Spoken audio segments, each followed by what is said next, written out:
Muy buenas noches, bienvenidos a este viaje hacia lo extraordinario. Los saluda Ángela Collazos y esta noche les traemos a sus pantallas relatos donde la disciplina y la superación personal se hacen visibles en la historia de Kelly Cadena, la nadadora que hoy inspira a nuevas generaciones. También exploraremos los viajes turbulentos, un fenómeno que en los cielos colombianos plantea retos a la seguridad y la convivencia. Y finalmente nos adentraremos en la Comuna 13 de Medellín, un territorio que transformó sus heridas en expresiones artísticas y culturales capaces de emocionar al mundo. Porque aquí lo que nos une son las historias, pero contadas de otra manera. Viajar en avión suele asociarse con ilusión, ansiedad o gran expectativa.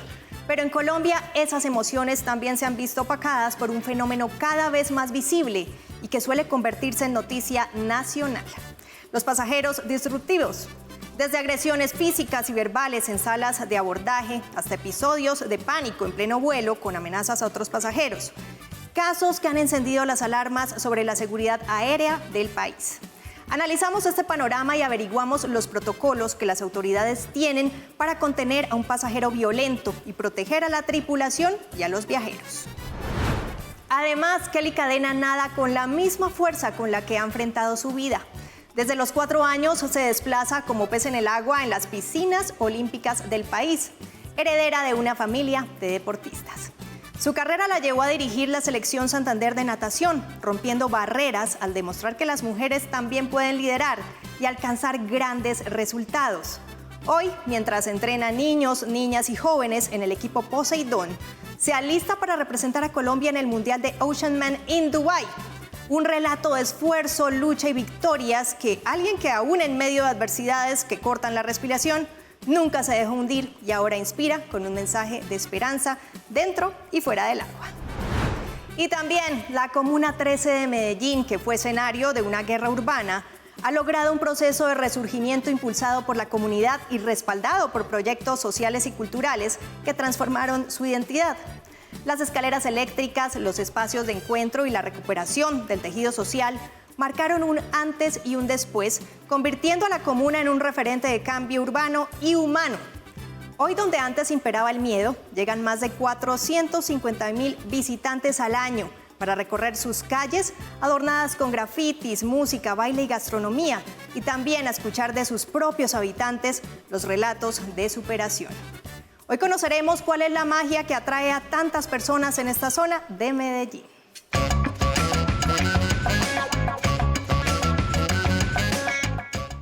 Empezamos. La aviación comercial en Colombia enfrenta nuevos retos más allá de la operación técnica y la puntualidad de los vuelos, el comportamiento de algunos pasajeros.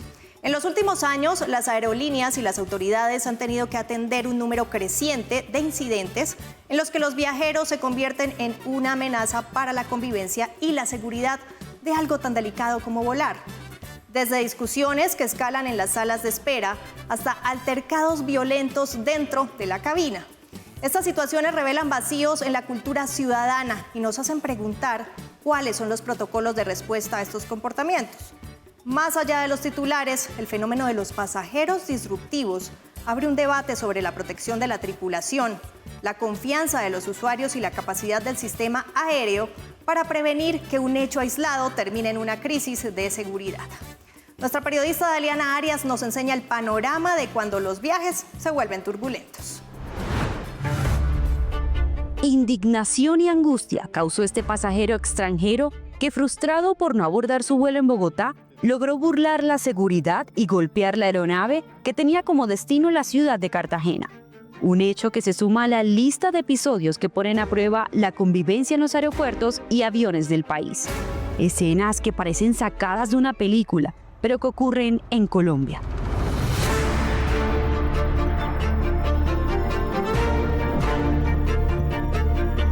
Viajar en avión suele asociarse con ilusión, ansiedad o gran expectativa. Incluso los aeropuertos pueden ser un lugar estresante debido a la multitud, problemas de seguridad, la posibilidad de perder un vuelo o la frustración de un retraso.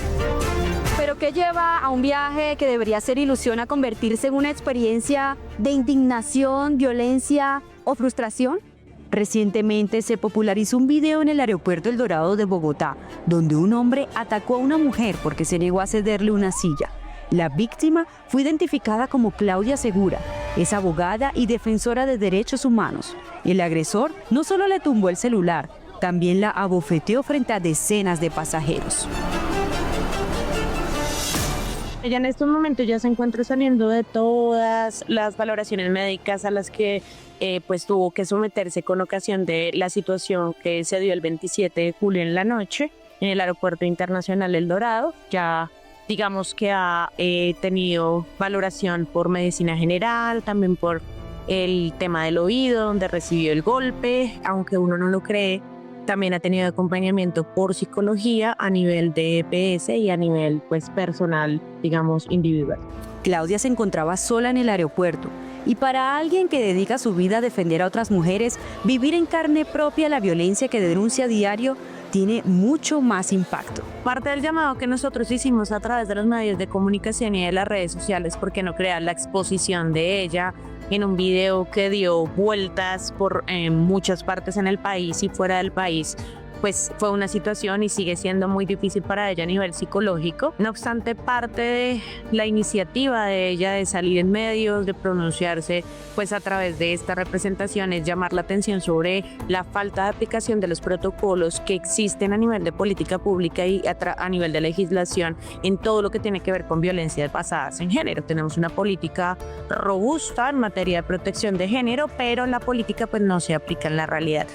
Policía intervino tarde, generó procesos de revictimización, maltrato, digamos, por el hecho de someterla a una misma ubicación en patrulla en donde estaba su agresor, el hecho de no tener ninguna clase de protocolos en cuanto al manejo y atención de estos asuntos. El aeropuerto tampoco lo tuvo, el personal de las aerolíneas tampoco se mostró, digamos que atentos a interrumpir ese momento que se estaba dando difícil de discusión entre dos pasajeros. Nadie intervino y pues como consecuencia de ello se genera este grave acto de intolerancia y de violencia basada en género pues que ya todo el mundo conoce.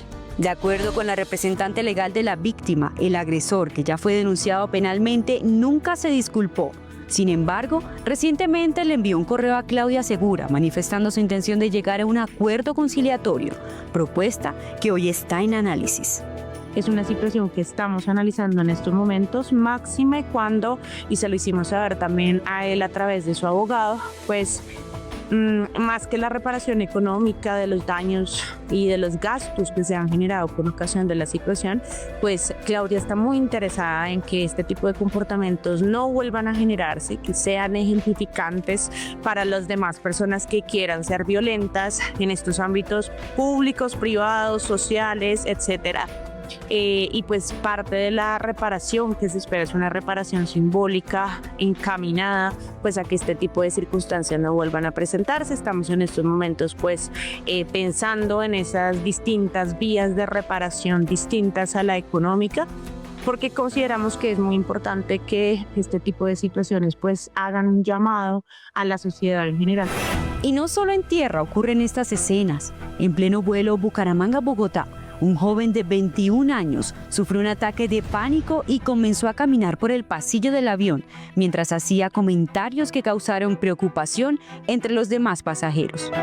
Precisamente en ese mismo vuelo iba la actriz Caterine Porto, que relató la desesperante situación que vivieron. El tipo no lo han bajado, dice que a nosotros no nos conviene que él se quede. Y está todo el avión asustado, nadie. La situación obligó a evacuar a los pasajeros y a suspender el vuelo hasta que todo estuviera bajo control. Lo cierto es que estos episodios van en aumento. Según la Asociación Colombiana de Auxiliares de Vuelo, los casos de pasajeros disruptivos han crecido un 500% desde la pandemia. Además, Bogotá, al ser la ciudad que concentra la mayor operación aérea del país, es la que reporta más este tipo de casos. Se calcula que al año se presentan más de 80. Le sigue Cali con cerca de 40, Medellín y Cartagena con 28 aproximadamente y Montería con un promedio de 15. El protocolo que nosotros tenemos en el avión, nos basamos en el reglamento aeronáutico, que son 4 niveles de pasajeros disruptivos. El primero es el que te agrede verbalmente, el otro el que ya llega a lo físico, el que agrede con arma y el que intenta entrar a la cabina, donde al momento de presentarse esta agresión, pues obviamente desde el primer momento le informamos al capitán. Tratamos de calmar al pasajero. Nosotros al pasajero nos acercamos, le entregamos el formato de violación a la ley. Cuando ya el pasajero vemos que sigue con su agresión, que ya es a pegarte, a escupir, todo esto lo tiene que saber el capitán, porque esto atenta contra la seguridad tanto del vuelo, los pasajeros y el avión. Dependiendo del nivel, el capitán decide si aterriza en el aeropuerto más cercano, donde será entregado a las autoridades. Los tripulantes y el capitán deben hacer un informe de seguridad operacional y allí se sigue el proceso. Los pasajeros disruptivos son aquellos que por su conducta alteran el orden o generan problemas de seguridad en la operación aérea. En este año, de lo corrido hasta el 31 de agosto, hemos tenido 61 casos, de los cuales nosotros los clasificamos en 3 tipos dependiendo la gravedad del asunto. Entonces digamos que desde el tipo 1 no llevamos mucha información porque lo que hacemos es simplemente, cuando el pasajero se altera, tratar de ayudarlo a entender o a razonar sobre la conducta que está teniendo. Pero de los tipos 2 o 3, en el tercero pues el más grave, normalmente tiene acompañamiento de la policía y demás. Sí tenemos esta contabilidad que son los 61 casos que te mencionaba, de los cuales 34 han sido tipo 3, han llegado a temas muy graves. Cuando los incidentes ocurren en tierra, los primeros en actuar son los equipos de sala y seguridad del aeropuerto en coordinación con la policía. Y aunque el protocolo es claro, donde primero se debe contener al pasajero y entregar a las autoridades, en la práctica, en algunas ocasiones, la situación se torna compleja. En este momento, pues entre nosotros es el apoyo, porque no existe protocolo alguno de acompañamiento psicológico ni reparación a la persona agredida. Pues mientras se sanciona la ley de pasajeros disruptivos, nosotros desde nuestra asociación estamos preparando un equipo de psicólogos para que puedan apoyar a estas personas y a los compañeros que son agredidos y nosotros prestar ese servicio de apoyo psicológico, porque pues entenderás cómo queda uno después que está prestando un servicio de la mejor manera. Los pasajeros no entienden que a veces es ajeno a nosotros y pues nos agreden. Entonces, en este momento no hay ese apoyo psicológico por parte pues de una ley o del aerocivil o no. En cuanto a las aerolíneas, ¿cuál es el protocolo que deben manejar? Hoy por hoy realmente la legislación, digamos que protege mucho más al pasajero, y es por eso que hoy en el Congreso existe un proyecto de ley en el cual se está trabajando y que LATAM ha apoyado mucho. Tiene que ver con el cuidado justamente de las restricciones que hay que imponer a este tipo de pasajeros, porque están poniendo en riesgo la seguridad no solo del personal de la aerolínea, sino incluso de otros pasajeros. Adicional a eso, pues nuestro equipo se encuentra capacitado en el manejo de emociones, trabajo sobre presión y demás. Sin embargo, pues como trabajamos, no se tienen como ningún tipo de protecciones diferentes a las que están. Cuando un pasajero se coloca muy disruptivo, entonces llamamos a la autoridad para que éste haga un acompañamiento. De las 3 historias que presentamos en este informe, el pasajero estadounidense fue deportado. El caso de agresión en El Dorado sigue en proceso penal. Y el joven del vuelo Bucaramanga-Bogotá fue retirado del avión, permitiendo que la ruta continuara minutos después. Pero, ¿qué piden las víctimas de estos casos, que en su mayoría suelen ser los tripulantes de cabina? Está ya en el Congreso pues la ley 153 y la 353, donde se piden pues que sea más ágil estas sanciones, tanto económicas como el poder multar a esta persona para que no pueda volver a viajar por un periodo, digamos, pues de 12 meses. Si se convierte en ley, agiliza mucho los procesos. ¿Cuáles son las causas más frecuentes por las que los pasajeros se molestan y alteran? Son bastantes ajenas a nosotros. Por ejemplo, a veces el pasajero no entiende que si hay mal tiempo, pues el avión no puede salir. Que si tiene una conexión, pues obviamente no es culpa de nosotros. O por ejemplo, a 40.000 pies de altura, se acaba una opción de comida. Señor, no hay. ¿Cómo hace uno? Para eso, por ese señor no hay, porque si estoy en tierra, hoy le compro su pollo que le hace falta, pero no. Pelean precisamente también cuando, señor, debe abrochar el cinturón porque está la señal encendida. Porque se restringe en ese momento la entrada al baño porque el señor de atrás le empuja la silla. O sea, todo es válido en conformidad, pero pues la agresividad no debería ser, no puede ser. Eso no puede ser así. Hay varios factores que hay que tener en cuenta. Uno, el primero, es llegar a tiempo. ¿Y por qué este es el más importante? Porque uno de los casos con mayor disrupción que tenemos en el caso leve es el pasajero que se presentó porque su vuelo era a una hora determinada y se presentaron muy pegados a la hora del vuelo. Pero antes de eso, ya el avión tiene que estar cerrado. Un avión no puede salir normalmente a operar como un bus que cierra la puerta. No, él tiene que tener unas evaluaciones de peso y balance, de asegurar que cada persona esté sentada y demás. Por eso, aunque el avión en ocasiones se vea en la plataforma, hay otras actividades que hay que hacer antes de su despegue. Entonces, es bien importante asegurarse de llegar por lo menos 2 horas al aeropuerto para poder cumplir con el itinerario. Pero, ¿cómo se pueden controlar las emociones cuando ocurran algunas de estas situaciones?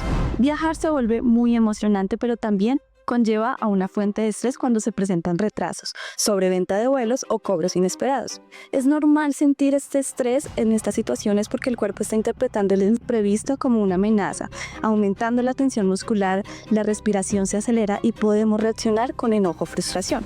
Voy a darles ciertas estrategias para manejar ese estrés de manera saludable.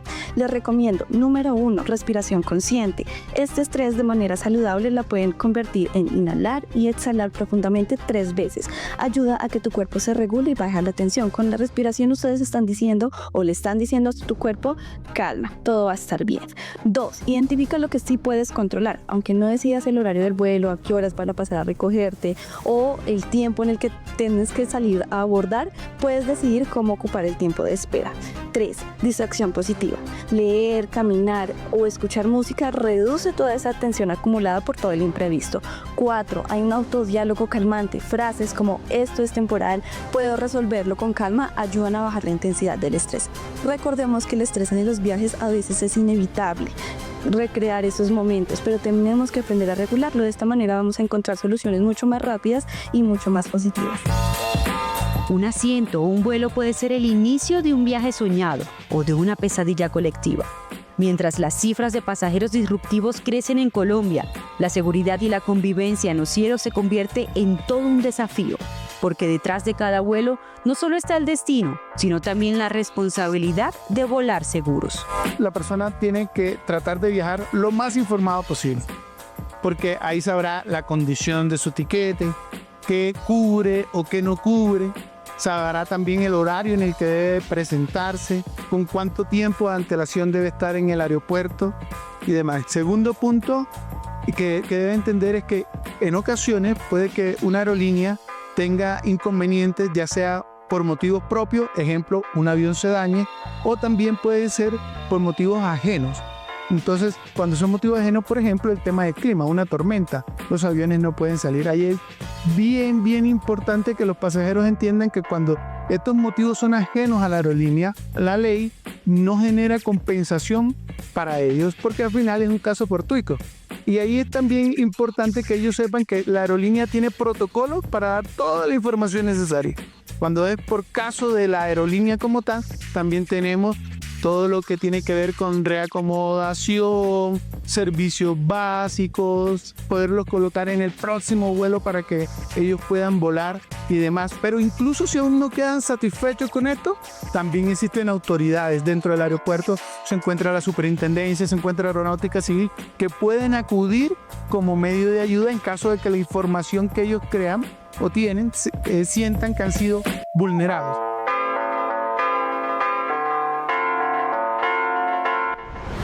Gracias por continuar en este viaje hacia lo extraordinario. Kelly Cadena, una de las figuras más destacadas de la natación colombiana, representará al país en el Mundial de Oceanman, que se disputará en Dubái. Formada desde los 4 años en las piscinas olímpicas y proveniente de una familia de deportistas, ha construido una carrera marcada por la disciplina y el liderazgo. Fue entrenadora de la Selección Santander de natación, cargo en el que rompió barreras de género en un ámbito tradicionalmente masculino, y actualmente dirige el Club Poseidón, donde entrena a niños, niñas y jóvenes. Su participación en esta cita internacional ratifica no solo su vigencia en el alto rendimiento, sino también el impacto de su ejemplo dentro y fuera del agua. Sobre esto y más, nuestra periodista María Angélica Marín habló con ella.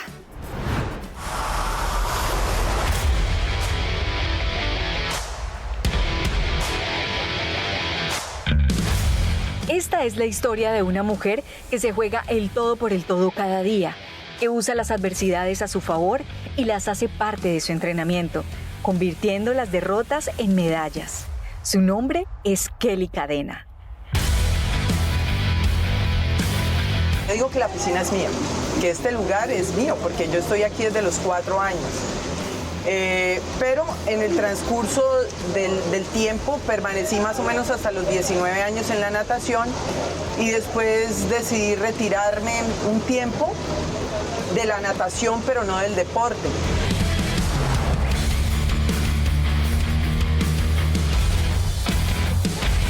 Conocí el squash, también fui jugadora de squash como Selección Santander.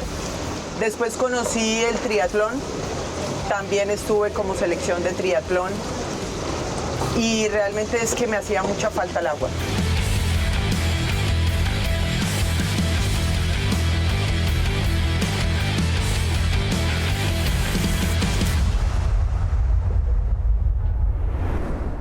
Esta consagrada deportista encontró desde muy temprana edad la plenitud de su vida en la natación, un deporte solitario que la reta constantemente. Ha logrado llegar a campeonatos mundiales en 2 oportunidades, nadando en aguas abiertas en el 2022 en Grecia, ocupando el 5º lugar y logrando su clasificación para este año en Dubái. Yo hice en algún momento algún escrito que llevaba más de 30 años en el deporte más solitario. Porque los deportes individuales de por sí son solitarios, pero la natación tiene algo especial. Es que tú vas corriendo y llevas a tus compañeros al lado, puedes hablar y puedes compartir algo. Es lo mismo en la bici, pero en el agua no, porque en el agua metes la cabeza y estás ya en otro mundo diferente. Estás tú y solamente tú en el agua, en piscina. Ahora imagínate en el mar. En el mar que la naturaleza es tan majestuosa, tan diferente y te enseña tantas cosas. Su rigor la llevó a pasar por muchos deportes, squash, triatlón, entre otros, en los cuales también se destacó a nivel nacional. Pero siempre volvía al agua. Su necesidad de superar sus límites la condujo a probar que podía destacarse nadando en la majestuosidad del mar. Yo quise quedarme con aguas abiertas por la enseñanza que me daba el mar, por la enseñanza que me da la naturaleza todos los días. Me hace entender, uno, que la naturaleza merece todo nuestro respeto y nuestro cuidado. Antes de entrar al mar, al lago, yo le pido permiso para ingresar.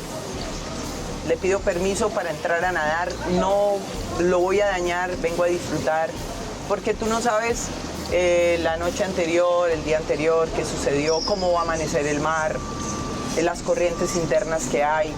Entonces es como un protocolo que manejas antes de entrar para sentirte también seguro, porque no deja uno de sentir un poco de temor estar en aguas abiertas. Superar la inclemencia del clima es otro de los retos de Kelly. En un momento, en un instante, puede cambiar todo. Por ejemplo, en mi última carrera me faltaba un giro para completar la distancia y empezó a caer una tormenta impresionante. Después estaba el sol en pleno y de repente una tormenta impresionante que la bruma no te permite ver, que la lluvia es tan fuerte, te cae en la cara, no observas para dónde vas, te sientes solo en medio de la nada, se pone el cielo oscuro, el mar oscuro y entonces la cabeza empieza a decirle a uno, pucha, aquí está solo, ¿será que va a aparecer un tiburón? ¿Me van a ver cuándo va a pasar esta tormenta? Y siempre estaba uno pues aislado, lejos del orillo.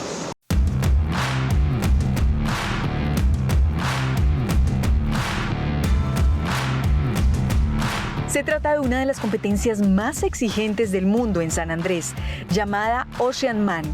realizada el pasado mes de julio. Fueron 10 kilómetros los que nadó Kelly en medio del mar. Yo creo que ha sido de las carreras más duras que he hecho en el agua por todas las condiciones y por todo lo que sucedió, y adicional a eso, pues por un peso extra que llevaba, y era un anillo que tenía que entregar al terminar la carrera. Entonces, no fue fácil. ¿Eso qué me dio? El cupo a participar en el Campeonato Mundial este año en Dubái, en el mes de diciembre. Y terminó la competencia con una medalla puesta por el amor de su vida, sellando con un anillo una promesa que les va a permitir seguir consolidando su hogar. Yo no tenía ni idea, aparte le entregó el anillo a alguien que nada que ver en cuanto a cuidado, a que fuera coordinado, que no se dañara. Entonces se lo entregó a Juliana, que es una gran amiga también de nosotras, y yo pues lejos de imaginarme, aparte que yo tuve una lesión, tengo una lesión en el hombro y yo no pude competir en los relevos, y le pedí a la organización que me dejara entregar medallas. Yo dije, bueno, súper rico por lo menos entregarle la medalla. Y estaba ahí con un soldadito que estábamos los dos como al frente del cañón porque empezó a llover y todos los que estábamos entregando pues se fueron y quedamos solamente los dos, y ya la veo venir por la línea de meta y yo decía, no la veo entrar como siempre, algo le está pasando. Y claro, la veo acercar y cuando veo que se está arrodillando dije, no, se va a desmayar, le va a dar la pálida. Pero no, era realmente lo que ella estaba planeando en su cabecita de entregarme el anillo. Recibió el anillo por un ladito donde yo no la viera, ahí le entregaron su anillo. Y pues el momento fue súper lindo, súper especial y nada esperado, yo no me esperaba eso. Ella es Mónica, una reconocida psicóloga que se enamoró de la entrenadora de natación de una de sus hijas. Hoy se encarga de acompañar a los estudiantes del grupo Poseidón, buscando que tengan ese complemento de fortaleza física, pero también mental. Mónica es una mujer tranquila. Ella, por su profesión de psicóloga, de ser profesora de yoga, haber estado en la India, maneja mucha tranquilidad, ha hecho y ha logrado, me ha enseñado, que es lo más importante. Que yo le baje las revoluciones a muchas cosas porque yo en mi diario vivir vivo acelerada, corro a un lado, corro al otro. Ella es una persona muy tranquila, pero también dicen por ahí, de las aguas mansas, líbrame Señor, porque cuando se le sale con toda. Es una mujer disciplinada, es una mujer entregada en todo lo que hace, da todo su corazón, su alma entera cuando se propone hacer algo. Es una mujer que siempre está queriendo ayudar a las personas, que se preocupa por los demás en todo sentido, no solamente con su familia, sino también con la gente que está a su alrededor, sus chicos del equipo, sus compañeros de trabajo, en fin, todas las personas que están en su entorno. Un entorno de colegas, estudiantes y padres de familia que las respaldan con admiración y respeto. Una relación que se consolida y que supera cualquier conflicto grande o pequeño. Un amor que aporta, apoya y ayuda a crecer. Hemos ido involucrando a mucha gente que tiene relación con hombres o con mujeres, que somos inspiración para ellos. Ella me dice, sí, tienes razón, porque hay gente que se nos acerca y nos dice, no, súper bien, eso me motiva a mí para también tener una relación y poder salir de la mano y abrazarnos. Claro, porque es que tenemos el mismo derecho que todas las personas de expresar nuestros sentimientos como son, como vienen. Entonces sí yo por lo menos, y ella también se ha dado cuenta que sí, que hemos sido inspiración para muchas personas. Nos abrieron las puertas de su hogar y pudimos conocer otra faceta de Kelly, lejos de la inclemencia del mar y de las exigencias que le hace a sus estudiantes como entrenadora. Están en su casa. Tuvimos la oportunidad de ver sus medallas y conocer algunas de las historias detrás de ellas, en su paso como deportista y como coach. Pero como entrenadora ha sido la parte más difícil, porque no es fácil moverse en un medio que toda la vida ha estado diseñado y puesto para que sean los hombres los que dirijan. Yo soy la única mujer entrenadora En Santander hay profesoras, pero como entrenadora, por lo menos en esos momentos, ahorita ya hay 2 entrenadoras más. Difícilmente ves una mujer que esté dirigiendo una selección, a menos de que sea un deporte como gimnasia artística, pero este tipo de deportes es complicado. Kelly le ha entregado toda su vida al deporte. Es profesional en cultura física y recreación de la Universidad Santo Tomás, especialista en entrenamiento de rendimiento deportivo. Habla con criterio a cada uno de sus estudiantes. Entiende más que nadie el peso y la responsabilidad que recae en sus hombros con cada competencia, pero también el sentimiento de victoria al pisar un podio y la cruda derrota que impulsa a levantarse y a seguir más. Abrirse un camino como entrenadora de la Selección Santander no fue fácil. Dirigió a su equipo obteniendo importantes victorias en los Juegos Nacionales entre el 2016 hasta el 2023, cuando terminó con tristeza ese hermoso capítulo de su vida. Y quería continuar. Y lloré muchas veces porque no querían, la liga no postulaba mi hoja de vida, no querían, que ya era algo que venía todos los años. Yo decía, pero un poquito más de esto. Pero la vida le tiene a uno cosas y a veces uno quiere ir en contra de eso y tiene que dejar fluir. Eso sí lo aprendí de la mole. Luego de la lucha, del esfuerzo, llega a su lugar seguro, ese que todos en nuestras vidas necesitamos. Esa palabra de aliento, donde se encuentra la paz y la tranquilidad que permite dejar brotar todo tipo de emociones. Ha sido un paso duro, bonito, silencioso. Solo me puedo quejar aquí en mi casa con la mona. Allá me ven así fuerte, valiente. Vale la pena también decirlo porque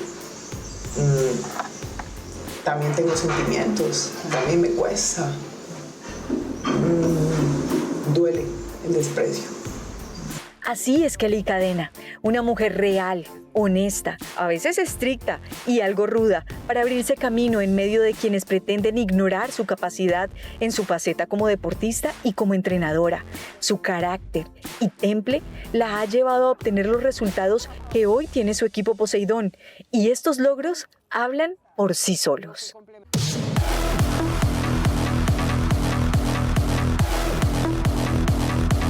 Y cuando los papás llegan al equipo de natación, lo primero que les digo es, papá, dígame qué quiere usted. Entonces, no, yo quiero que mi hijo sea campeón. Tal.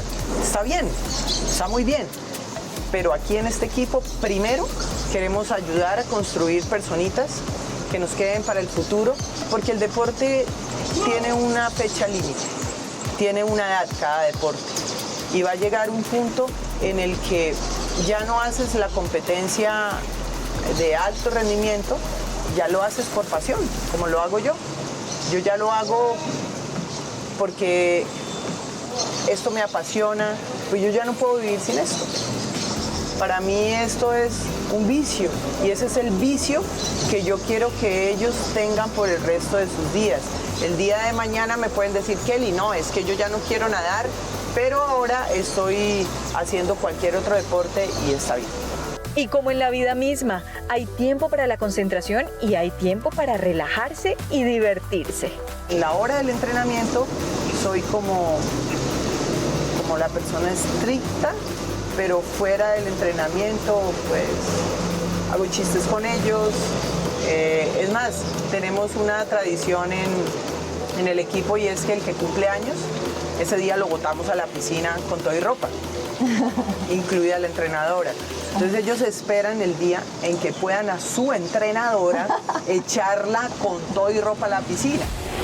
Yo la admiro un montón, es de las facetas que más me gustan y yo, así no tenga a veces que venir a la piscina, me vengo por solamente verla en su rol como entrenadora, porque el hecho de estar muy clara en lo que quiere en su entrenamiento, el ver a los niños cómo la miran a ella como entrenadora, con ese respeto, con esa admiración también, porque es una mujer ejemplo, y pienso que es importante como entrenador que tú seas ejemplo para las personas que entrenas, porque todo empieza con el ejemplo. O sea, no puedo decir hagan esto cuando yo no lo hago. Entonces ella todo lo que le dice a los chicos que hagan en su entrenamiento es porque ella lo sigue todavía haciendo en sus prácticas como nadadora. Este gran equipo se prepara para viajar en diciembre a Dubái para el Campeonato Mundial Oceanman, representar al país con el alma de guerrera que la caracteriza, y ese gran paso, sin duda, ya es una gran victoria.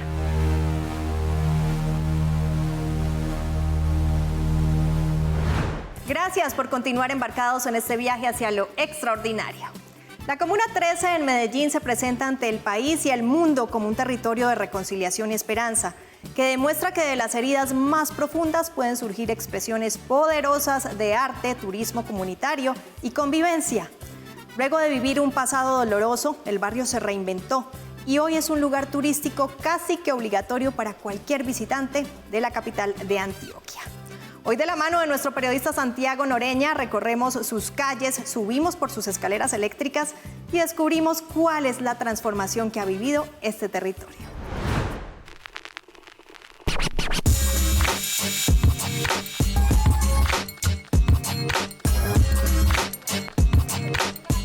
Hubo un tiempo en el que ingresar a la Comuna 13 de Medellín era entrar a un territorio marcado por el miedo.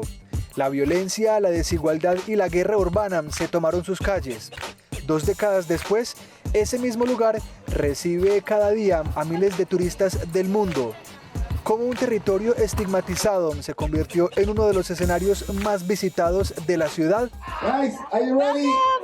Yes. La Comuna 13 es hoy el barrio más visitado de Medellín. Cerca de 450.000 personas llegan cada año a recorrer sus escaleras eléctricas y a contemplar sus grafitis. Pero detrás de este presente turístico se esconde una historia de dolor que marcó a toda una generación.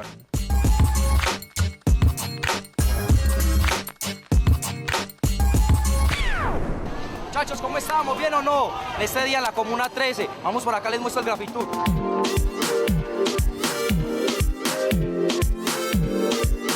Llegar a la Comuna 13 es entrar a un relato vivo. El barrio habla en colores, en música y en movimiento. Pero quienes lo habitan saben que esta vitalidad se levantó sobre los escombros de una de las épocas más oscuras de Medellín.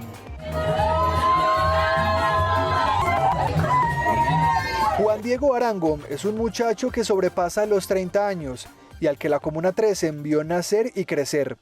Justamente en este crecimiento fue testigo de uno de los momentos más trágicos para la historia de Medellín, como lo fue la Operación Orión. Esta comuna de la zona occidental de la capital antioqueña se empezó a convertir, desde finales de los 90, en uno de los epicentros del conflicto colombiano. Allí se empezaba a librar una disputada batalla entre milicias urbanas, guerrilla, paramilitarismo y la fuerza pública. Todo un cóctel mortal para los civiles que quedaban en medio de las confrontaciones.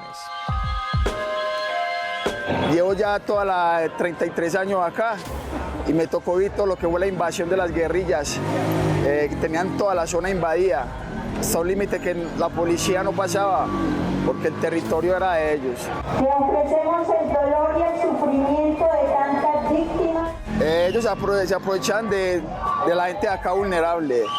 Como nosotros siempre hemos sido de escasos recursos, la verdad éramos muy vulnerables y empezaron a aprovecharse de la gente, como fueron cogiendo territorio por medio de vacunas y estafas, costeaban sus propios intereses, tenían sus reglas y mataban a la gente por cualquier cosa.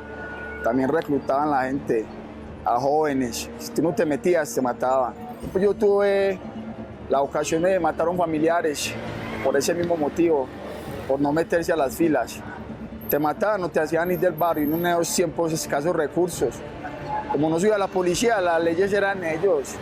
Eso fue impresionante. Fueron varias operaciones de la fuerza pública las que impulsó el Estado para intentar retomar el dominio del territorio.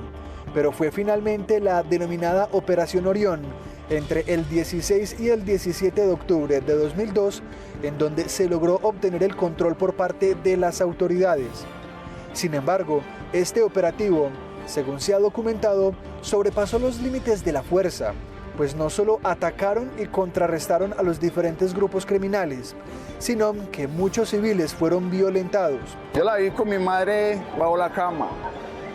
Es una operación muy desastrosa, ya que después de que se logró supuestamente el objetivo, fue mucha la gente que murió, digamos, hasta escondida, tratando de no llevar el impacto de todo esto que llegó, pero lamentablemente hubo mucha gente que perdió la vida. Y es que la Comuna 13 parecía un territorio sin Dios ni ley. En esta zona permanentemente se disputaban las cuadras o callejones por parte de los diferentes actores armados. En medio de ese ambiente hostil, casi beligerante, estaban los más vulnerables, la población civil.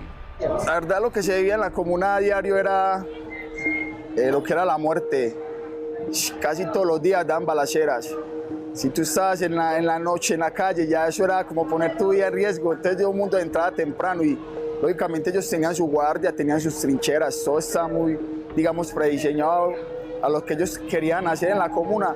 Entonces era muy normal, casi todos los días mataban gente. Por ejemplo, la cancha, no sé si la alcanzaste a ver, ese era, por decir, el matadero de ellos. Entonces tenían la costumbre de llevar a la gente y la idea era hacer un círculo y que todo el mundo viera para sembrar más terror.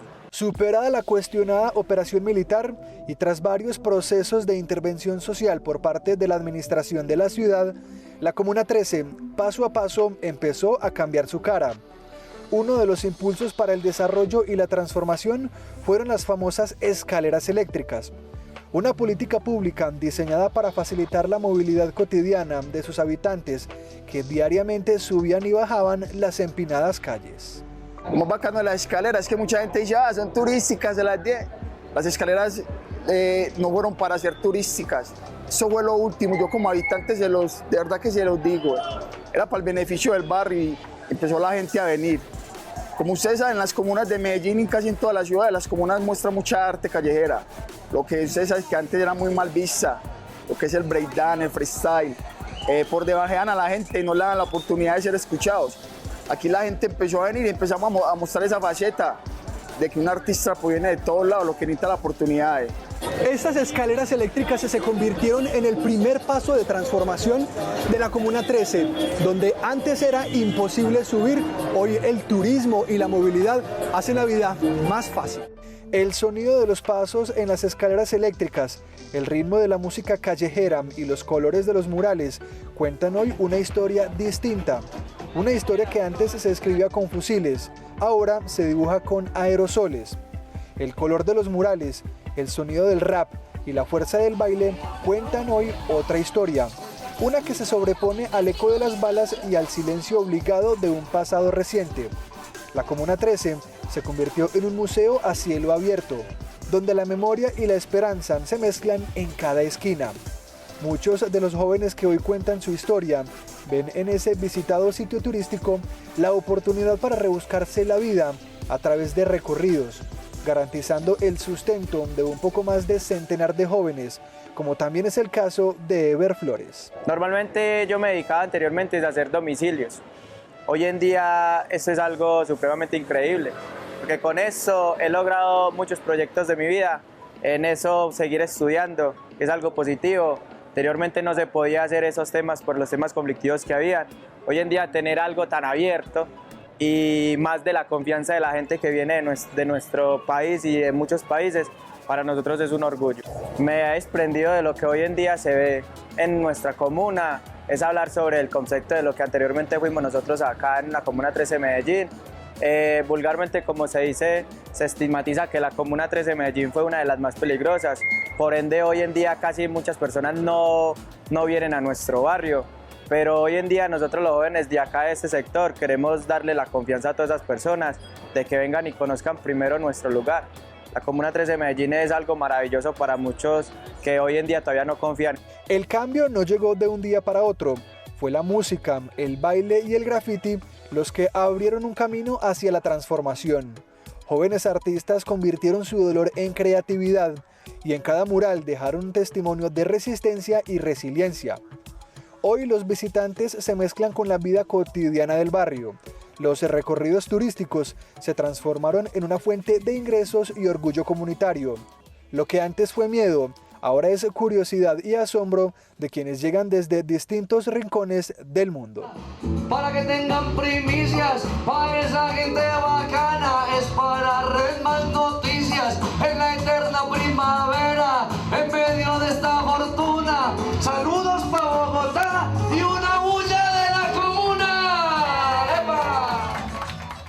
Pero, ¿qué cuenta ese recorrido?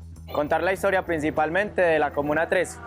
Lo que nosotros vimos anteriormente, vimos el barrio y la comuna más peligrosa de toda la ciudad de Medellín. Hoy en día no buscamos hacer esa travesía. Hoy buscamos a que crean más en los jóvenes de nuestra comuna, en temas positivos o culturales. Galerías de arte, museos, jóvenes bailarines, trovadores, raperos, entre otras diversidades. La gastronomía es un punto fundamental de nuestra Comuna 13 Medellín, entonces nos hace a nosotros un poco más grandes en ese tema.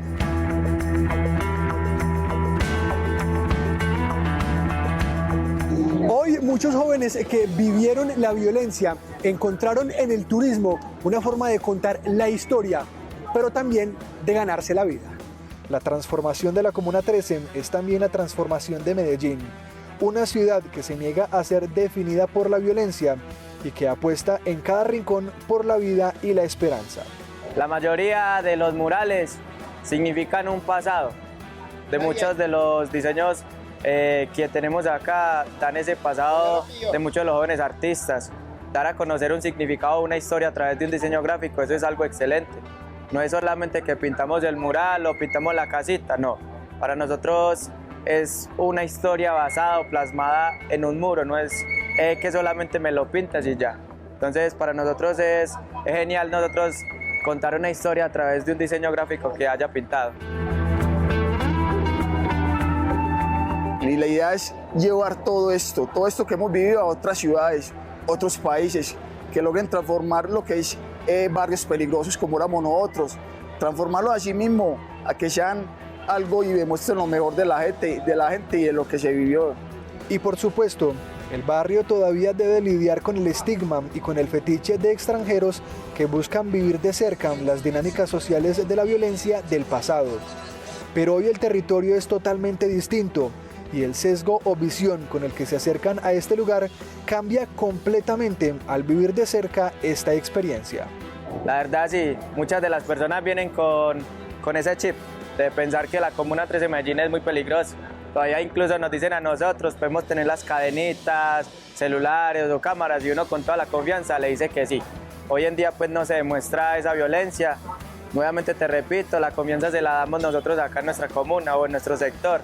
Y una vez ya están en el papel del tour, ya todo cambia por el estilo. Antes al contrario, buscan tus contactos para seguir volviendo, recomendarte con otras personas. Entonces eso nos llena de mucha alegría para nosotros.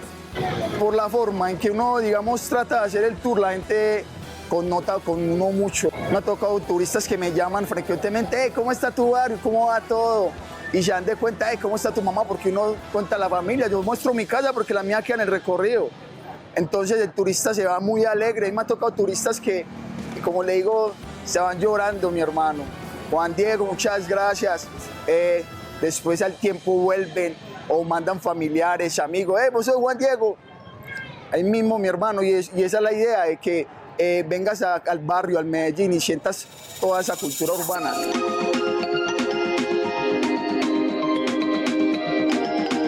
La 13 sigue siendo un lugar marcado por la memoria, pero ahora es también un escenario de orgullo para sus habitantes y de admiración para quienes la visitan. Un barrio que aprendió a contar su historia con voz propia, una voz que es escuchada desde diferentes partes, de visitantes que con sus propios imaginarios cambian su percepción al conocer las realidades y dinámicas. Como sabes que era un lugar de mucha violencia, pues llegas como con un temor, pero pues viéndolo y caminándolo aquí, la verdad es que yo en ningún momento me he sentido en peligro, ni mucho menos. Puedes ver niños caminando con familias y todo eso, entonces creo que eso es muy bueno. Las bandas, los grupos se pueden percibir todavía, pero ahorita ya como que llevan su forma más a lo turístico y está bastante perfecto. Digo, lo que sea en contra de la violencia es mejor siempre. Pese a su evolución, la Comuna 13 aún mantiene muchas necesidades. Aunque el territorio ha tenido avances desde lo local, sus habitantes se reconocen que aún hay responsabilidades urgentes por atender. La verdad, un poquito más de apoyo por parte de la alcaldía, que se dé la oportunidad de conocer qué es cada una de la historia de los jóvenes de acá de nuestra comuna, como muchos de los líderes sociales que aún buscan a grito un poco de apoyo para la comunidad. No quiere decir que detrás de mí esté todo el cambio de la Comuna 13 Medellín, porque nosotros todavía necesitamos. Acá en la Comuna 13 de Medellín hay mucha necesidad, aunque uno no lo crea, hay mucha necesidad. Te puedo hacer el tour y te voy a mostrar un color de rosas, pero por dentro de la comuna, a su corazón, ¿qué piden a gritos? Un poco más de ayuda, porque no toda la Comuna 13 de Medellín tiene ese mismo apoyo que nosotros tenemos acá. Donde antes se escuchaban disparos, hoy se escuchan aplausos. La Comuna 13 sigue cargando cicatrices, pero aprendió a pintarse con colores y música. Un barrio que pasó de la guerra a convertirse en símbolo de resistencia y turismo cultural en el mundo. Este barrio es hoy un espejo de Medellín, una ciudad que se niega a ser definida por su violencia y que convierte el dolor en memoria y esperanza.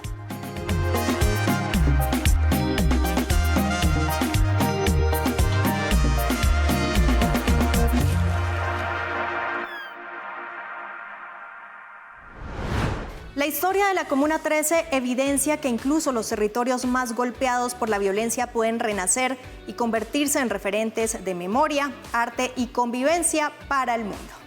Y así terminamos nuestro viaje hacia lo extraordinario, con relatos que nos muestran la importancia de la disciplina y la constancia para alcanzar los sueños, que nos recuerdan también los retos que enfrentamos como sociedad para convivir en paz y seguridad, y que nos inspiran con la fuerza del arte y la cultura como caminos para sanar, transformar y darle sentido a la vida.